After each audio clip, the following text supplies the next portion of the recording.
Hey guys, welcome back. So glad you're here.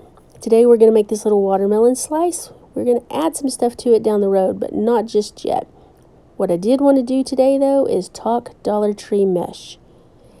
I have a video out about how much I do not like Dollar Tree mesh, but I think I'm going to have to change my mind.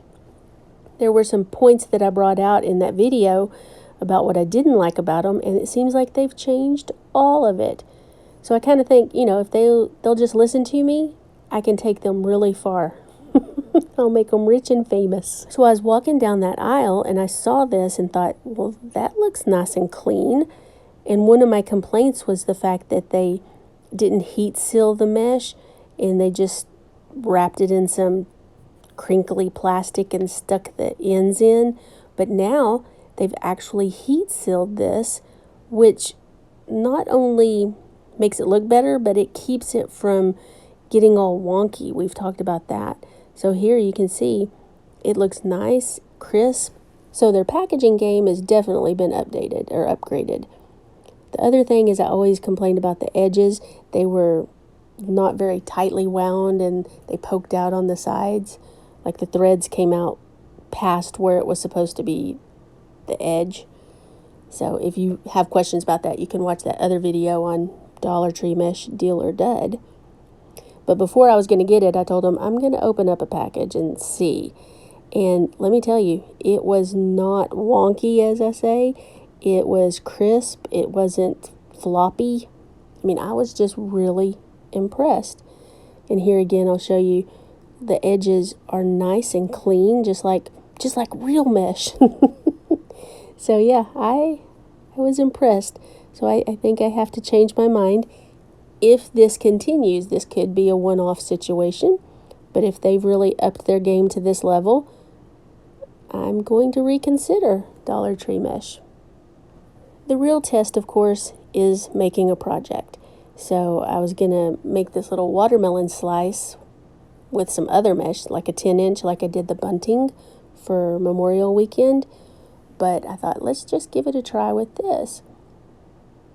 So I always double it up there, pull it out to where I can get a few slices.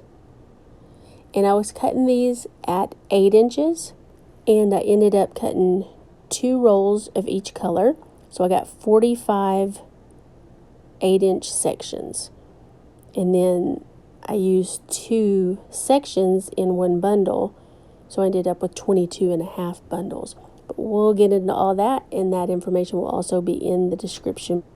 And while I was cutting the mesh, this has never happened to me before, but as I was moving it across, slid it across the top of my hand. So I just bandaged it up because I didn't want to go get a Band-Aid. So I got some duct tape that was tan. That way it would kind of match my skin, wouldn't be distracting. It doesn't match really.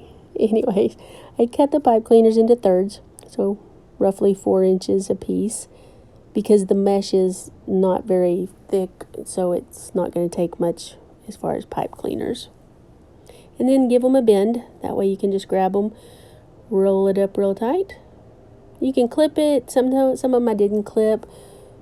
It's just not enough of a bundle to really get out the Bodabra to hold it. So I did, on the bunting, use a Dollar Tree wireframe, but I found these bicycle ones at Dollar Tree. And so I thought, well, I'll just cut that in half, and it already has those spokes across there that I can add the mesh to. So that worked out perfectly. I also had a subscriber that has half frames. So she was so sweet and offered to send it, but I found this and thought that'll be perfect. So just give it some twists with the snips and it'll pop right off. I was a little concerned with these spokes coming off as easy as they did, and right there I should have just gone ahead and put a little E6000 and some duct tape around it, but I didn't. I ended up doing that with a bunch of bundles on it. But here my intent was to do 24, and then that way I could get 4 bundles in all 6 sections, but it only made 22.5. So I basically did 4, 4, 3, 3, 4, 4. So the middle 2 only have 3 bundles. And then I took that one extra piece and put it in the middle, so just add a little bit more. And this goes together super easy once you get your bundles all made. Then I get started on the red, and I put, again, it was 22.5 bundles, so I put 4 in the middle bar, and then I just did 3 on all the other bars. There were 7 bars total. I laugh at that bandage on there. But here I go ahead and add the E6000 and some duct tape, aka bandage, to the center ring just to keep those spokes from popping off, because one did pop off while I was putting the bundles on. And had I just listened to my inner voice, I would have done this before any bundles were on, because I just knew I needed to secure those better, but I didn't. So here we are. And then like I say, I was going to use some hot glue, and I thought, well, there's no need. I mean, that E6000 is going to set up. I'll just cover it with some duct tape. That way I don't have to wait for it to dry. Then I just finished out the red. Now, I did want to put a back on this because there was a lot of pipe cleaners, and also it will help to keep those end pieces up front instead of spinning around to the back.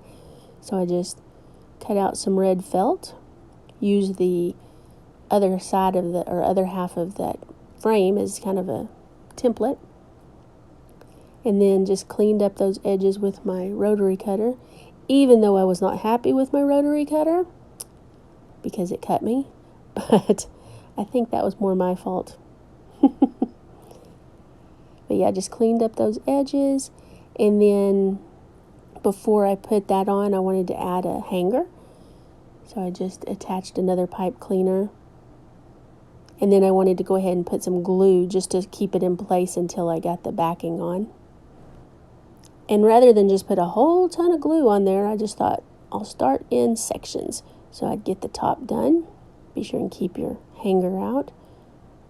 And I find it's better to put the glue on the felt and then put it on, because if you try to put it on the wire, I don't know if you'll really get a good attachment to the felt. So. And some people will use felt or Dollar Tree placemats or something like that.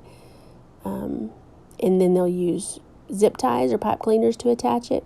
I just like to hot glue it on there. I wanted to make some seeds, and I was going to check this ribbon or this sparkly foam. And I got some regular foam, but it just looked so dull after the sparkly stuff.